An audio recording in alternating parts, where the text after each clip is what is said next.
Como está o MDB hoje e a qual cargo eletivo o senhor é candidato? A minha proposta é disputar o Senado, né? Eu não tenho interesse em disputar deputado federal. Já fui deputado federal, já conheço a Câmara dos Deputados. Hoje, se você me der um cargo de deputado federal, eu não quero, de graça, sem concorrer. Não por menosprezo, mas que eu já fui, cada momento no seu tempo. Naquele tempo eu estava com 40 e poucos anos, né, Rondônia não tinha nada, então eu dediquei muito à reforma agrária, à eletrificação rural, abertura de estradas. Isso a gente fez com Fernando Henrique. E agora, já com meus 70 anos, eu posso contribuir com o Brasil com a experiência de deputado federal, com a experiência de prefeito, com a experiência de governador, né? A gente tem a experiência de secretário de Estado da Saúde no passado. Então, nós temos assim, eu tenho uma convicção comigo que eu já sou um elemento moderador.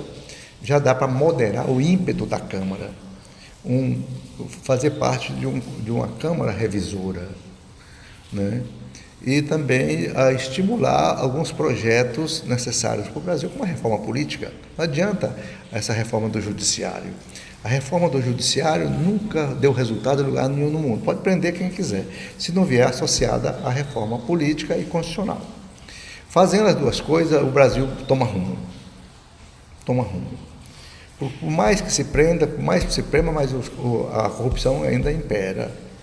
Então, é preciso fazer o fechamento disso com leis e com ações parlamentares. Dentre elas, a primeira é a reforma política. Não se pode administrar um país com 35 partidos, fazendo acordos individualizados com 35 partidos. É muito difícil isso, né? Não é nem um governo de coalizão, é um governo de cooptação. É um governo que você tem que cooptar pessoas para poder te apoiar a algum preço. Então, isso não é possível nessa democracia. E isso não é nem democracia. Então, essa reforma política vai combinar com a reforma do judiciário, com a Lava Jato e outras políticas austeras do judiciário e Ministério Público, vem com a reforma nossa, que vai alinhar tudo isso. Vai deixar de ter partidozinho de pasta debaixo do braço para sair vendendo na época de eleição. Isso não existe, isso não é partido, isso é desmoralização. Uma pessoa vai com a eleição, faz 1.500.000 votos para deputado federal e elege um cara com 200 votos. Vereador, isso é uma barbaridade, isso não tem lógica. Tem que ganhar os mais bem votados, que o povo qualificou, não é? Aí sim. Isso aqui, a forma do Brasil exercer o seu republicanismo, o seu federalismo, ele não é nem uma democracia de fato, nem é um presidencialismo clássico, nem é um parlamentarismo correto, ele é uma meia-sola de tudo, não é? Então, desse jeito, não é viável o nosso país. A ideia geral é de que a Amazônia, quando se fala em Amazônia, e se fala 5 estados na Amazônia, é uma floresta. Só tem mato, uma floresta. Entretanto, nós temos aqui todos os biomas, né? Tem floresta, tem savana, tem montanhas. Também, agora tem mais 2 biomas em Rondônia que está aí no nosso plano, no nosso zoneamento, que é difícil de aprovar no nosso zoneamento. Nós temos o bioma Cerrado e o bioma Pantanal. São dois novos biomas no estado de Rondônia, né? Então, nossa aproximação, atualização de zoneamento, ela está pronta, só faz pequenas retificações para ser mandada para a Assembleia, né? Agora, a Assembleia tem que ser muito bem explicado, porque há uma tendência eleitoreira que se aprovar um zoneamento atualizado, vai desabrigar os poceiros, os invasores de terra, os ladrões de madeira, né? Então, eles acham que vai dar prejuízo para esse infrator, esse criminoso ambiental, né? Que eu trabalhei com essa visão, né? E no sentido da gente eliminar isso, porque a madeira é um ativo ele tem um tempo de vida. Quantas madeireiras tinha Ariquemes naquela fase nossa, lá nos anos 70? Tinha mais de 150 madeireiras. Centenas. Centenas de madeireiras. Quantas tem hoje? Lá 4 ou 5. E a cidade continua. Quantos tinha em Ji-Paraná? Quantos tinha em Rolim de Moura? Quantos tinha em Vilhena? Hoje tem 3, 4, 5 organizadas. E eles vão desmontando as suas máquinas e vão migrando. Eu assisti eles acabarem com a floresta atlântica, lá no sul da Bahia. Quando virou campo, aí tinha surgido já Rondônia, vieram para cá e daqui vão para outros lugares, são gafanhotos. Exatamente. Então isso é uma defesa importantíssima, né?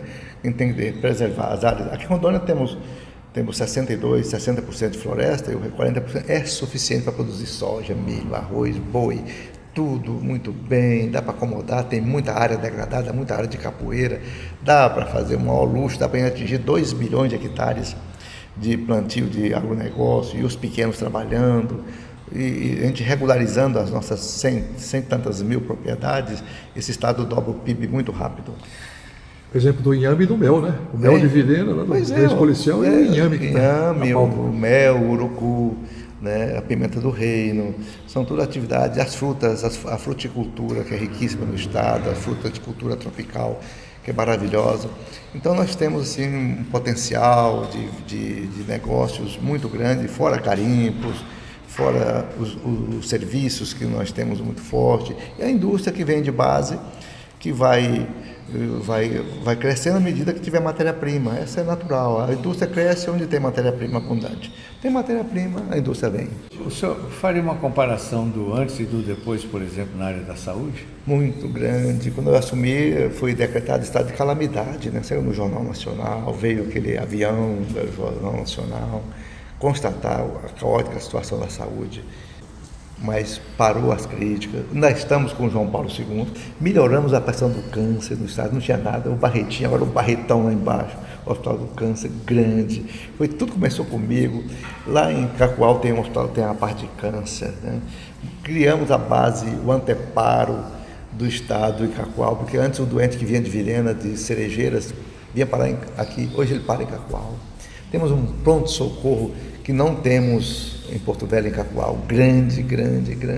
Fazemos procedimentos cardiológicos, stent, angiografias, né? Fazemos transplante de córnea, transplante de rim, que não existia, né? Criamos o hospital infantil, que não existia, ampliamos mais 75 leitos de psiquiatria, que eram masmorras medievais que cuidavam do doente mental, hoje é humanizado. Hoje temos, inclusive especialidade na área de psiquiatria. O senhor resgatou a ciência. Tem o CERO, né? Tem o CERO, que é uma o CERO é o Centro de Reabilitação, fica lá na Zona Leste, no bairro Mariana. O SAND também, são marcas. O SAND é um hospital invisível na cidade, com 250 leitos. A gente cuida de doentes terminais, a gente cuida de pacientes de longa duração de hospitalização, os AVCs de longa duração, os pacientes com Alzheimer, os pacientes crônicos, todos são cuidados em casa, a gente leva oxigênio, leva alimentação bilateral, levamos fralda, levamos os cuidados, hidratação, ensinamos a família a cuidar. Então, fizemos muita coisa na área de saúde, né? E ultimamente até de baleados e esfaqueados também. Você atende até os convalescentes de recuperação que corta intestino, tem que fazer colostomias, alimentação por sonda no estômago direto, a gente faz todo esse trabalho. Então nós temos ainda o João Paulo II, que é a mesma estrutura física do passado. É um hospital adaptado, que nunca foi hospital, exprimido, mas nós demos a ele vários complementos importantes, né? Primeiro é o seguinte, ninguém em Porto Velho, em um hospital particular, tem a estrutura de plantonista a qualquer hora da madrugada que tem o João Paulo II. Neurologia, anestesista a qualquer hora, ortopedista a qualquer hora, clínicos gerais a qualquer hora, não é? Angiologistas para lesões vasculares a qualquer hora. E eles fazem ali milagres. Apoiando a ele, nós temos o SAND, que é um hospital invisível, nós temos 70 leitos nas Irmãs Marcelina, comprado pelo governo. Nós temos uma UTI chamada AMI, ali encostadinho, com mais 40 leitos de UTI, que nós construímos no nosso governo. Então, nós não fizemos o prédio novo que eu sonhava fazer, mas nós demos uma horizontalidade nele, uma ampliação nele, assim, grande que fez com que atendesse, logicamente, da melhor maneira possível, qualidade. Dias atrás, um advogado famoso aqui de Porto Velho levou um tiro, o ladrão entrou na casa dele e foi levado às pressas para o João Paulo. Foi operado, fez tudo, todo mundo atendeu, juntou aquele mundo de médico e ele ficou lá na enfermaria com todo mundo junto. Aí ele voltou para casa bom, chamou os filhos, que são advogados, são aqui da OAB, tem até um que é diretor da OAB, e falou: meus filhos, é o seguinte, se eu vivo e se algum de vocês tiver a mesma infelicidade que eu tive, eu vou levar vocês para o João Paulo II. Isso é uma demonstração viva que não é uma pessoa que é dependente, é uma pessoa que tem dinheiro, pessoa que mora bem, pessoa muito bem relacionada, que optou e deu um testemunho do bom atendimento dos médicos do João Paulo II. Bom, lá hoje também tem todos os exames à disposição. Tudo. Antes, quando o senhor assumiu, tinha que levar o paciente. Não tinha. Para aqui, para colar, para poder levar fazer o paciente para fazer ultrassom, levar o paciente para fazer uma tomografia, levar o paciente para fazer uma ressonância. Hoje não, tem todos os serviços lá, né? Ali faz a tomografia, faz todo o serviço necessário. Então, o paciente é atendido no local sem grandes sobressaltos de viagem, trânsito cheio para levar o doente, sirena da ambulância apitando. Então, isso não existe mais. Bom, ainda sobre as suas marcas de governo, eu pessoalmente tenho dito que a sua grande obra foi toda por indução. A piscicultura, por exemplo. A piscicultura nós aumentamos 700%, né? Nós tínhamos, quando assumimos era 10 mil toneladas, hoje varia muito de ano a ano, chegou a 120 mil toneladas, caiu para 80 mil, devemos estar hoje em 90 a 100 mil toneladas ano. Mas é uma potência, a gente expõe. Hoje nós tem pirarucu em São Paulo, Brasília, nós vendemos para o Brasil todo, nós abri mercado, fomos na federação da Fiesp, eu fui lá 2 vezes promover o pirarucu, o peixe. Na Fiesp, se você for lá hoje, em São Paulo, na Vida Paulista, for almoçar lá com o Scape, Paulo Scaff, você pode pedir um prato de pirarucu nosso da Amazônia. Nós treinamos restaurantes de São Paulo um prato de pirarucu. 17 dos restaurantes mais finos de São Paulo aprenderam com o nosso pessoal aqui de Rondônia a gastronomia do peixe amazônico. Então, ele não para mais. E nós temos um potencial de 1 milhão de toneladas. Isso quando nós usarmos as águas dos lagos naturais, usarmos as águas das usinas hidrelétricas grandes e das pequenas centrais hidrelétricas. E nós atingiremos 1 milhão de toneladas de peixe. O seu governo, o senhor deixou alguma estrutura encaminhada nesse sentido? Deixamos aí dentro, mas o que precisa mesmo é de um estímulo, né? Tendo frigoríficos para comprar o peixe, a gente explode a produção. No momento, esse é o ponto... Esse é o ponto ainda mais fraco. Nós precisamos de um frigorífico de peixe em Porto Velho. Já tem um Itapuã já em fase de acabamento, tem um de Ariquemes que está expandindo muito bem, tem um pequeno em Vilhena, e está saindo várias agroindústrias de processamento de peixe que vão crescer bastante. Peixe, carne de peixe moída, filézinho de peixe, tambaqui sem desossado. Tem umas meninas aí, umas famílias já aprenderam a fazer isso, já estão vendendo tudo nos mercados, nas gôndolas, muito bem o peixe qualificado. O Rondônia Rural Show hoje é um empreendimento bem sucedido, também nasceu pela indução. Não foi um projeto, uma coisa pré-planejada, foi na base de vamos começar, vamos fazer? Não, esse surgiu. Como é que foi? De um ministro do Desenvolvimento Agrário chamado Afonso Florencio, que é um deputado federal do PT. Ele era ministro e ele, levantando os estados, descobriu Rondônia como o estado que tem maior agricultura familiar do Brasil. Ele ficou fã de Rondônia e veio aqui, eu fui lá e ele me apresentou, falou: rapaz, nós temos que levar tecnologia e conhecimento para o pequeno. Vamos botar uma feira? Eu falei: mas e as indústrias para ir lá vender esses equipamentos de pequeno? Será que a gente consegue? Ele falou: eu vou te ajudar, nós vamos fazer, eu vou chamar todo mundo.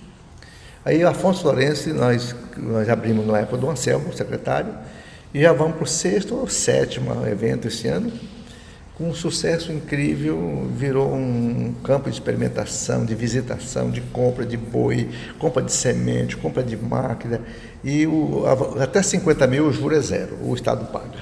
Então virou algo. Começamos espremidinho lá no Parque Agropecuário de Paraná, hoje tem uma área enorme de 50 hectares próprios, que ali o céu é o limite. Tem países sobre a América Central e até na África. Né? Já teve nove países visitando, né? A Polônia já veio, países africanos vieram, equatorianos, peruanos, chilenos, né? Já vieram aqui com a gente, né?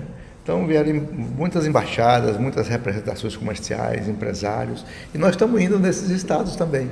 Agora, até acho que esse ano nós teremos os coreanos. A Rondônia Rural Show, ela tem um stand muito grande, só de agroindústria. Aí você fica perdido ali. E nós começamos por Ariquemes. As primeiras agroindústrias foram em Ariquemes. Hoje, Cacoal já tem mais agroindústria do que Ariquemes e Vilhena. Mas todos os municípios do estado de Rondônia já têm suas agroindústrias, com muito orgulho. Os prefeitos ficam todos muito satisfeitos, orgulhosos das agroindústrias. Alta Floresta tem, Rolim de Moura tem muitas, né? Então, a agroindústria, ela virou assim uma agregação muito grande de autogestão, extremamente interessante, muito rico, que ele tem uma tendência à expansão muito grande. E até os índios, alguns já estão montando agroindústrias, como aqui nas margens lá de Surpresa e outras regiões, estão querendo aproveitar o pirarucu, vender o couro já beneficiado, manejado, o IBAMA autorizando. Então, esse é um admirável mundo extraordinário, que realmente é a área mais visitada da Rondônia Rural Show, é a área do artesanato e a área das agroindústrias e a vitrine tecnológica. Ainda no campo das agroindústrias, tem a questão da castanha, né? Também que o senhor estimulou, vem estimulando a floresta plantada, o açaí. Exatamente. Tanto a floresta plantada quanto o extrativismo natural. Os extrativistas do Rio Caltário, eles já recebem um financiamento nosso do Banco do Povo, a SEDAN administrou, de tal forma que eles não precisam vender para o atravessador boliviano. Eles guardam, compram dos outros, estocam na cooperativa, vão beneficiar. Já temos algumas agroindústrias de castanha, já secando a castanha. Por exemplo, lá em Seringueiras tem uma, já embaladinha, vai para fora. Então, o pessoal está pegando o caminho, né?